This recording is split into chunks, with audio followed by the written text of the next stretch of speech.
Mr. Prime Minister, thank you for taking the time meeting us today. Is it realistic to expect the countries of the world meeting here at COP27 to actually prioritize climate action when they're facing inflation, recession, geopolitical tensions, and much more? Well, I believe there cannot be lasting peace or prosperity without action on climate change.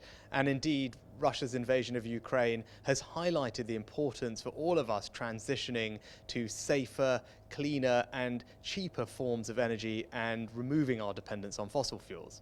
Well, moving on to the Iran nuclear deal, the deal has been languishing for months now.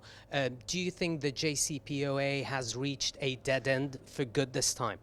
Well, there was a deal that was put on the table in March that Iran did not take the opportunity to move forward with. And I think the situation now is very difficult, and we'll have to consider what the best next steps are with our international partners. But that is made more difficult by Iran's violent treatment of the protesters and their continued actions that are destabilizing the region. And so we'll have to consider what the appropriate next steps are. And that's why in the short term we've taken extra sanctions on various actors in Iran.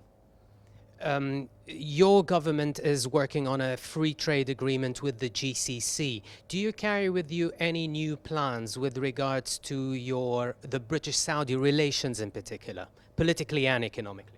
Well, we're very fortunate to have important and historical ties with our friends and allies amongst the Gulf states. And looking forward, what we want to have is a modern relationship that is built not just on our historic defence and security cooperation, but also enhances our economic dialogue, partnership and development. And the GCC, the Free Trade Agreement, is a huge part of that. And I'm looking forward to our plans to progress that in early next year.